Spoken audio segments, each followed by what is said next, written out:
Welcome to Market Pulse by SC Securities and Daily FT. We are here to discuss about one of the most talked about and booming industry at present, the tourism industry. Last year, 2023, we saw almost 1.5 million tourist arrivals with a year-on-year growth of 106.6% with a $2 billion revenue generation for the year 2023. This year, the tourism industry has set ambitious targets with estimated tourist arrivals of 2.5 million and 4.6 billion revenue generation. With the intention of educating our viewers on the latest insights with regard to the tourism sector, we have a special guest here with us. He is someone who spearheaded the recovery and boom of the tourism sector. Here we have with us the Minister of Tourism and Lands, as well as the Minister of Sports and Youth Affairs, Honorable Minister Harin Fernando. Mr. Harin Fernando, we welcome you to the show, and it's a pleasure to have you here, and let's talk tourism. Thank you, pleasure is mine too, and thank you for having me. Thanks. First and foremost, congratulations on the successful comeback with regard to the tourism sector last year. If you look at the strategic actions that were taken, what were the strategic actions to achieve this success? First and foremost, I think we faced a huge challenge in saying to the world that Sri Lanka is normal, that they can return back to Sri Lanka. Because I always keep saying it at every interview, every meeting that I go. My first job as I took office and came into this particular office was to find fuel and send the last tourists out of the country because it was unsafe at that point. Starting from that point onwards, what we did right was we initially strategized ourselves. We wanted to make sure that the hotel industry doesn't fall apart. So what we did was we moved to India and we did a series of roadshows explaining the negative media to a positive note, and I think that really worked out well for us. And with the global crisis, the recession and everything, we realized that the long haul flights are going to be expensive. So we thought it was more better to work with the regional tourism, and no better place to go other than India, because India is the fastest growing economy in the world. You have more than 250 million young people who are doing jobs, who are having credit cards, who are having all these kind of travel plans. And plus, we had more than, at that point, about 60 flights covering different airports in India. Right now, it's more than 92. So we knew that the accessibility, so when you have an air seat capacity opening up, it's easy to bring the tourists in because the airlines will start marketing it. We will be having different options. The DMCs in Sri Lanka will be able to give better packages. So what we did was we wanted to keep the industry floating. Luckily, India actually welcomed us very well, and they supported us, and then did the Russians too. At that point, it was just getting the numbers. Now what we're looking at is making it a better place, better quality, better product, and per day spending has to be increased. So currently, or a few months back, it was between $180 to $200 per day spending, which has now increased up to $250. I would love to see by the end of this year we reach somewhere like 400. So we will easily go to our target, above our target. The target that we have set for 4.4 billion is with the current amount of money. But to do that, there should be investment on hotels. There should be revamping of hotels. The product has to be better. We have to offer much more adventure stuff. They should be doing lots more things in Sri Lanka. So we started all of that. We're starting a domestic airline in Sri Lanka very soon. There are going to be 3 seaplanes going to be operated in Sri Lanka very soon. This will redefine the tourism in Sri Lanka, and also we have an ambitious plan of launching Sri Lanka as one of the world's best diving destinations. That's amazing. You answered most of our questions right away in the first question. But thank you, Minister. If we look at 2024, you told the way forward. So moving on, we have seen different segments of tourists. We have seen high-end tourists who spend. Then we have seen low spending tourists. Based on the available rooms and facilities, what is the ideal target market that suits Sri Lanka? I always say to people, don't compare Sri Lanka to a Maldives. Don't compare Sri Lanka to a Thailand or a Malaysia or a Singapore. Sri Lanka is Sri Lanka. And it offers a different product. And even the companies, the hotels, the DMCs need to understand not to piggyback on what somebody else is doing, but be unique. And Sri Lanka is unique. Our culinary experience is unique. Our hospitality is very, very unique. That's one of the reasons why we came up with a new tagline called Sri Lanka, you come back for more. Lots of people mocked me when we got this, saying it is not the right tagline, but we didn't do it just because I liked it. It was a research that was done by Ogilvy, which is one of the world's famous companies, who even does the campaign for India. Incredible India is their product as well. What they came up with the research is 33% of our travelers are repeaters. Recently, we had a visitor who had visited the 128th time to Sri Lanka. That's unbelievable. So people, what's our strength is the love, the warmth that we give, and our product that offers a huge range. I myself, I'm sure many of you would have traveled abroad. Have you seen the 5-star lobbies like Sri Lanka? Sometimes some high-end hotels by 11 o'clock lock their doors. But in Sri Lanka, it is not. It's open. It's a 5-star hotel. It's just 24/7. You know, the vibe is different. You go down south, it's a different vibe. You go to the mountainy area, it's a different vibe. Sri Lanka has everything. It's all in one capsule except for the snow. But it's just that we need to reposition ourselves. We need to rebrand ourselves. And we're doing a massive campaign around the globe, around the world, especially a 360-degree campaign, which is digital, which is print, which is on trams, trains. So I'm quite hopeful if we execute this properly, 2024, 2025 is the year that the hotel industries we can do well. New hotels are opening up. ITC will open end of the month, and it's the first hotel out of India ITC has opened up, and it's going to be a grand hotel. Intercontinental is almost finished. I am the interior part of it. That's a 400-room hotel, which is in Kolpiti, Bambalapiti side. And then also, that's the tallest building, I think, that's for a hotel. Ritz-Carlton has filed up an application for a 65-key room hotel in Arugambe. So there are new products coming. Galadar is going for a massive refurbishment and will be branded as Radisson Blue. Sheraton just opened out.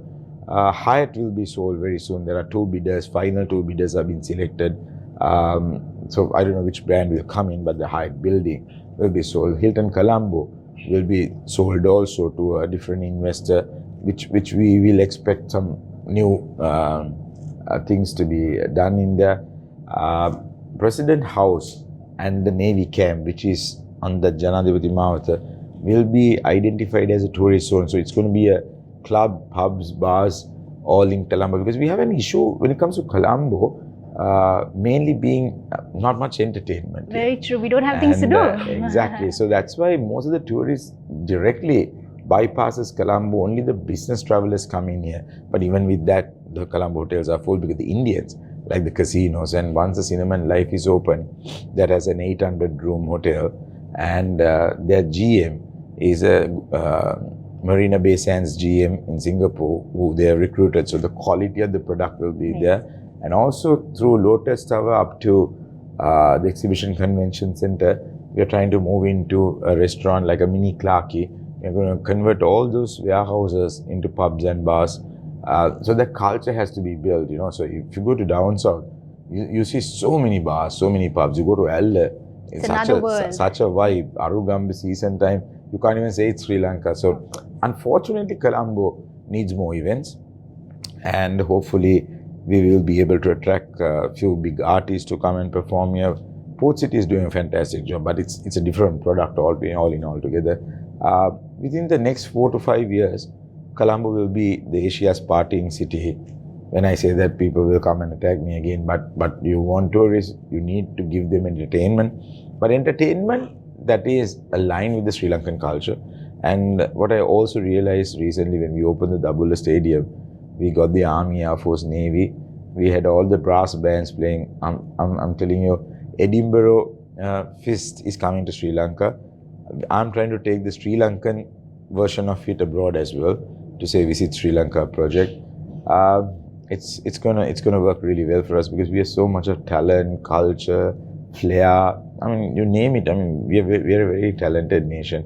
We just need to empower the youth. So we have a program of helping 1 million youth with 1 million rupees to start up something small with regards to tourism. So homestays is another big concept that has really worked in Sri Lanka. So as much as we cater to the high end, we are not going to forget the low end. I wouldn't say the low end either. You would have seen a very good video that was circulating yesterday. A lady going on a three-wheeler, the old gentleman who's riding the three-wheeler, and she gets so excited and falls in love and gives him $100, and he just broke out. He was crying all his way. So Sri Lankans are a lucky nation. We are a resilient nation. We go through a lot of trouble, but we will never fall down. Of course. Thank you so much, Minister, for all those insights. And we can see that you have many initiatives on your pipeline. That's great to hear. How about the competitiveness of Sri Lanka when compared to other tourist destinations? Let's say in terms of room rates, facilities. Well, if you ask me, if you go abroad, would you get a room for a minimum $100? And people are complaining about the minimum hotel rate. If you do not have even a minimum hotel rate of $100, how do you keep the staff remaining here? Best example, do a research with all the 5-star hotels in Colombo and anywhere else. The best years, Taj Samudra was telling me, the GM, when I went there recently, he said the highest service charge was paid in December after they opened up. Right, so we have done something really well, and generally you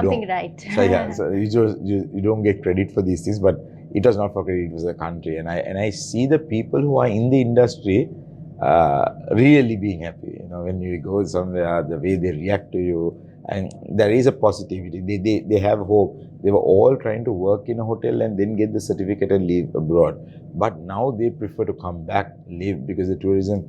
The only issue is I need Sri Lankan airport to be more organized, more spacious, because right now we are handling 9,000 tourists a day. I mean, if you really look at it, if this trend continues, we're going to have a serious trouble of managing this. So we'll have to manage the flight schedules. I believe we need to use all 3 airports, at least the Indian flights to come into Ratmalana, charter flights to go into Mattala. So we'll have to come up with a proper strategy and plan. But there is also an investment plan of giving the 3 airports to be managed to a different company abroad. I think that would be a super initiative, because that would really help. See, I sometimes feel that our airport's roof is short. So when you have too much of people, you feel congested and you feel like claustrophobic. But you have seen airports abroad. It's like 20-30 feet high, and then even if you're on the queue, you don't see it. And also, I have to say this: if we go to England, we sometimes stay in the queue for more than 2.5 hours. But unfortunately, when people get stuck and so much of flights come in Sri Lanka, because the place is small, it feels very difficult. But it is the same time that takes anywhere in the world. It's not an excuse, but we can do much better. Sri Lankans should be using the e-gates instead of the normal immigration. That will cut down the people. So, but unfortunately, I have 4 ministries. I don't think I'll get civil aviation also. If I would have had that, I would have had a plan. But we've spoken. We have a very good senior minister who understands the subject. But I probably think because they are on the verge of negotiating with a country abroad, they're just still waiting to see to finalize this whole matters. But I'm sure by the mid or the latter part of this year, lots of things will be streamlined. And also, I forgot to tell, before April, we are having 60 cruise ships. Before April. Cruise ships. 60 cruise ships. So just put 1,000 into 60. It's a massive number who will be just coming on cruise ships alone. So that's also good tourism. That's good for Colombo. So amazing. They'll do some shopping. They'll go for some restaurants. The bus will be there. So all in all, it's a dream come true, to be honest. We discussed about all the future policies and plans that you are planning to implement. But how about the long term? Will these policies be continued, Minister? Yes, so as I said, governments change, politicians change, ministers change, administrations change. But where Sri Lanka has fallen off in the last 76 years is we've never had a national policy when it comes to key industries. I remember my past as a kid. If UNP wins, the entire government office becomes green color in paint itself. And if blue wins, the entire office becomes blue. So there's no policy. So for things that's really important for a country's future, a national policy in these industries have to happen. So we've done a comprehensive document which will be ratified by Parliament. That policy, whoever the minister, whoever the administration comes, will have to follow. We need that. For the last 76 years, we never did that. Even when it comes to people calling off VAT and cost of living being high, is a result of not being disciplined as a nation. So taxation is important. Even in your income, if you have 100,000 today and you have to pay 20,000 taxes, you're less, you will try and make something else to cover up for the 20,000. The mindsets of the people have to change, and that's where we are looking at even on policy, the mindset and a proper policy framework which will continue for the next 10 years. And then the policy might have to change again because things keep changing. So, but right now it's all done. It's in the draft of cabinet level. Once it's approved in cabinet, it will go to Parliament. Before my term ends, I'll make sure that it happens. That's great, Minister. You are also the Minister for Lands. So there are many potential investors, both local and foreign, who want to get into the tourism industry. They're eyeing the tourism industry. How do they do that? So we've opened a special window, and we're also planning on a tourism-based investment promotion activity. One thing they could do is be a part of existing companies, buy the shares, give more value to those shares, give more value to their property, upgrade the particular hotel because we are moving in the right direction. That could be one way. Number two is we've identified there's so much of lands which is under tourism Development Authority. There are lands under LRC, there's lands under the government. So we are trying to put Mahaveli, then also wildlife. So we're trying to put all of those into one bucket, which is going to be a land bank or a land trust, and start giving it out. But on a short-term basis, Tourism Development Authority holds the right to give these lands because it's already vested in them. So we're trying to do it as fast as possible. Even yesterday I had a very fruitful discussion for a 38 high-end villa type hotel in Yala, just like the Hilton Yala. The minimum room rate will be $1,200. So these are things that we are looking at, and as I said, Ritz-Carlton coming into Arugambe. So in Kalpit is another development area where you can have water bungalows, you can have the whale watching, the surfing. I mean, we need to move into new avenues. So there is a company that had given the president a proposal for 3 seaplanes to be operated. We are almost in agreement to all their conditions. We want scheduled flights flying in from Colombo to Trinco, Batiklo, Jaffna and Hinguragode. These 4 airports will be operated daily on a scheduled route. Wow. And we're using Air Force also for this. Air Force have got 2 gifts, Y-12 airplanes, which is about 20 seats. So we're trying to give it to a private company to operate alongside Air Force. So it's a PPP because we don't want the government to do business. We would like the private sector being involved. We promote private sector business because the government is there to facilitate. We are here to make policy. We are not here to make business. So we are inviting all the investors to come in and identify exactly what are the potentials. So just now we gave approval to a skydiving school which will start off from Ratmalan and they'll do the dive to Panaduro Calido beach area. It'll be beautiful, and they really want to come to dive into Port City. But right now we are having a security issue. But I think these things need to open up. We need to relax restrictions. But hopefully, the current president is a very liberal open-minded person when it comes to entertainment activities. So it's not that difficult getting through him, but still the red tape within the government service is there. But I think very soon most of these will be corrected, and you can't do things overnight. But I'm quite happy where we have come, where we have reached in a very short 15-month period of being a bankruptcy state to being a potential country. And there are so many Indians who like to invest, and also we are getting one of the top 10 Indian, I can't say the name, to be a brand Highly ambassador, classified information. brand ambassador for Sri Lanka to promote Sri Lanka, because Indian market has done tremendously well, and luckily because of the issues that they are having with Maldives, we are actually benefiting at the moment. And there are open statements being made by government officials saying to go to Sri Lanka. So I think I need to check my time. It's very lucky at the moment. You mentioned about the Maldives scenario, Minister. Currently, even the global landscape is in turmoil. How are the latest global developments affecting the tourism industry in Sri Lanka? Correct. Actually, biggest issue is the cost factor, the airline costs, ticket prices. So we need to, Sri Lanka was just traditionally looking at few markets. So I've done something different. I've now identified 3 markets. I don't see Sri Lanka as a seasonal market. People say our season is from November to April, and our low season is, or off season is May to August, September. Absolutely bunkum, because it's something that is made in your mind. With the global warming, even the down south monsoons have changed. The beach is not the same, it's not rough as we saw, right? So you can actually run Sri Lanka right around, but you have to have the markets. So when the summer hits Europe, they don't travel. They stay in their own homes. But then if you go to Australia, New Zealand, Japan, that area is another very good segment that we can compensate on that low end of the low season, as they may call.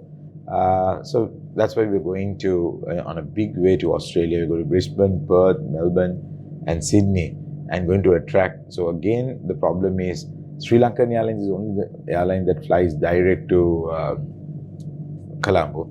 But we are working with AirAsia, we are working with Batik Airlines, we are working with Jetstar, the budget airlines, because most of the Australians used to go to Thailand or Bali, but they are really tired of going there now because they've gone to the same place, but they offer very cheap prices. Air ticket and a 7-day trip is $1,000. So our air ticket price alone from Melbourne to Colombo is about 1,300. So that's where we're working on some strategies, but we've got some good partners, and we're going to make our presence felt in Australia, and the bus country for them will be Sri Lanka, because we also have a massive diaspora living in these countries, and they can promote because the country. So that's a whole plan that we want to do. And also Middle Eastern travel loves the colder weather, not the London. They always go to London at a season time, but then they want a tropical destination, but with a cooler atmosphere. So we see this quite a lot of potential even in Middle East. And there's lots of expats living in Middle East, which would like a 3-hour flight, just hop on. Emirates flies 6 times a day now. Qatar Airways flies 6 times a day. Fly Dubai flies 4 times a day. I'm a happy man because all of these flights are coming in, meaning Cathay is back, Singapore is all 7 days, Turkish Airlines 4-5 times a day, but it'll be 7 times a day. So all of this will give accessibility into Sri Lanka, and very soon we might be able to find more flights going into Australia, New Zealand via Sri Lanka. So we're working on them, and the Fifth Sky policy will really help them couple up 2 countries, Maldives and Sri Lanka, and sell it. So that will also benefit. Thailand is doing this with us now. Thai Airways is back. So all the top airlines is calling back to Sri Lanka, which is a very, very good sign. We are also seeing some positive news. There's going to be a bilateral agreement to be signed soon with Thailand and even India. How will this boost the tourism industry? Well, it 2 ways, because people going to Thailand is a massive number, and see the 2 products are very different. So also with Thailand, what we see is the Buddhist tourism. And we are very keen in the Buddhist and the Ramayana trail, the BIMSTEC travel. So that's a different concept we are working on. And opening up with Thailand, I think there are loads of opportunity because, again, lots of expats live there. Again, Thais are Buddhist. They have this whole philosophy which goes same way. So I think the bilateral trading to everything will connect business-wise, and it will definitely help tourism-wise as well. Thank you very much, Minister. Also, Minister, a question a lot of people are interested in: how will the tourism industry boost help our companies perform well? So, directly and indirectly, there are more than 3 million people depend on tourism. So, moment the tourism industry does well, it's not just tourism industry, it's not just the hotels, it's the suppliers, it's everything. It's the staff, it's many things that are around it. So, tourist booming means it's more than 15% of our population that has a direct benefit, and also suppliers of different products. So there are many things that you can see actually through tourism alone being improved. I think tourism alone in this country can turn it around. And I am not the biggest fan of, I was a foreign employment minister also, but on a short term we wanted people to go and get the remittances because we were on a massive dollar crisis. But when the country is booming, when the port city is built, all these branded hotels, all of them coming in, first flight, they'll come back to Sri Lanka and they have that experience, and our quality of product will really increase. Nothing like home? Nothing like home. I mean, this is where we belong. This is where we will want to stay and end. So I think Sri Lankans are very passionate. That's why they sometimes get carried away.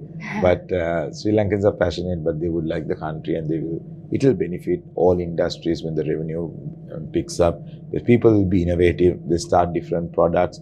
I saw something very nice recently. Even this drumming, our cultures, the dancers, they can go to the next level. Those are also, when the industry improves, those kind of things also improve. The economy, the livelihoods, all of that will improve. So there's so much of investment. My only advice is, this is the right time if you're investing even on the stock market, because it's not right now the highest. You buy it and keep, in about 2 years, you will have about 100% margin and you can sell it, and then remember me. After a very insightful discussion, I would like to thank you very much, Minister Harin Fernando, for being here amidst your busy schedule. And we wish you all the very best to build a stronger and more resilient tourism sector in Sri Lanka.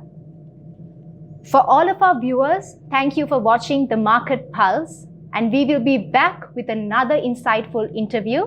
Until next time. For more latest news, subscribe to FTTV.